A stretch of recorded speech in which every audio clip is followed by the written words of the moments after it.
Le château Saint-Nabor à Cornillon, c'est une histoire de famille. Et pour nous la raconter, nous avons rendez-vous avec Jérémy Castor.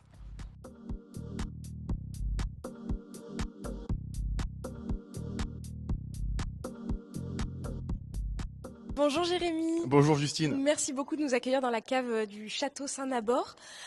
Derrière ton t-shirt, j'ai vu écrit Déboucher notre histoire. Tout à Qu'est-ce que fait. ça veut dire? Tu peux nous expliquer? Le vin n'est pas qu'une boisson, c'est tellement de choses derrière, des hommes et des femmes qui travaillent tout au long de l'année un territoire, qui travaillent une façon de penser. Donc on D'accord. débouche toute une histoire, c'est pas juste une boisson, mais c'est toute notre histoire qui est racontée dans le verre de vin que tu peux apprécier. D'accord. Et alors, est-ce que tu peux nous présenter le château Saint-Nabor? Alors, le château Saint-Nabor est une exploitation familiale.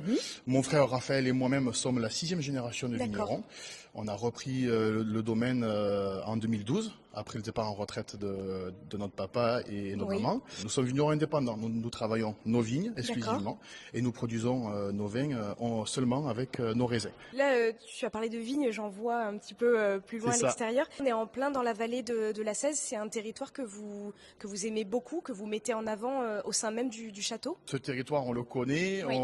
on le vit quotidiennement. Tu as l'air particulièrement passionné. C'est pas un travail que l'on fait, c'est notre vie, c'est qui nous sommes. Donc voilà, aujourd'hui tu me parles parce que j'étais dans la cave, mais mon frère, il faut savoir qu'il est sur le tracteur actuellement, en train de s'occuper des Oui, vignes. bah, on l'a aperçu tout à Voilà, l'heure. exactement. Il est là, donc il n'a pas pu être avec nous aujourd'hui. Il y a aussi tout l'espace boutique. Le caveau de dégustation Oui.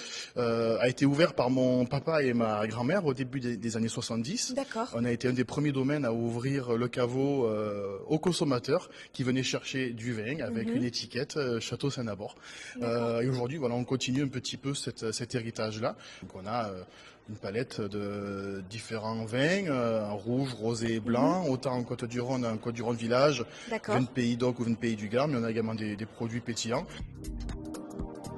Voilà notre espace boutique terroir. D'accord. On a fait une petite rénovation début 2020, durant le Covid d'ailleurs. C'était un petit espace de stockage qui n'était pas vraiment utilisé. D'accord. Et voilà, l'idée de créer la boutique terroir est venue à ce moment-là. Et là d'ailleurs, ce que tu peux voir, c'est une partie un petit peu ovalisée où on avait un ancien four. Enfin, le mot Saint-Nabor, on remonte jusqu'au XIe siècle. Voilà, du coup, il y a plein d'histoires, mais Saint-Nabor aurait été un templier qui, au retour des croisades, aurait créé un prieuré.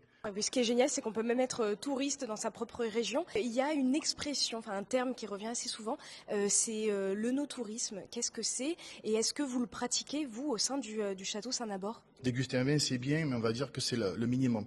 On doit proposer quelque chose qui va aller plus loin dans l'expérience. Donc nous, aujourd'hui, nous proposons d'autres expériences, des dégustations accords mets et vins avec justement des ardoises gourmandes composées des produits locaux dont je t'ai parlé, au cœur de la cave, ici, où on accueille des petits groupes. Nous, aujourd'hui, notre métier de paysan, c'est d'expliquer à nos consommateurs comment on travaille. Pourquoi? Parce que ces consommateurs sont de plus en plus exigeants. Nous sommes aussi, voilà, un petit peu les ambassadeurs de la façon comment on travaille. Voilà. Donc, tout simplement, on va mettre en avant tout ce savoir-faire, toutes nos méthodes de travail et notre philosophie, en gros. Effectivement, tu en parlais, il y a comme une espèce de souhait de revenir aux sources et que ce soit pour tout type de clientèle, et on parle aussi beaucoup de luxe, de haut de gamme. Comment est-ce qu'on peut être original et proposer des prestations qui sortent un peu du lot? Nous avons un projet qui arrive maintenant à terme et qui a consisté à la rénovation d'un patrimoine qui était au bord de notre vigne, une ancienne ferme familiale. Quand j'ai vu cette ferme avec quelques tuiles cassées, j'ai dit il y a un potentiel pour faire quelque chose à faire. Il y a quelque chose à faire. On a travaillé sur ce projet-là, une réhabilitation d'un patrimoine, D'accord. mais pas seulement, mais pour créer un lieu où on va pouvoir aller beaucoup plus loin dans l'expérience et dans la découverte de notre territoire et de produits locaux. On va se rendre au Mas de Toulaire. Alors restez bien avec nous parce qu'on va se rendre non pas à Cornillon, mais bien à Saint-Christol de Rodières, à quelques kilomètres d'ici. Tu nous emmènes, Jérémy? Allez, on y va, chez moi.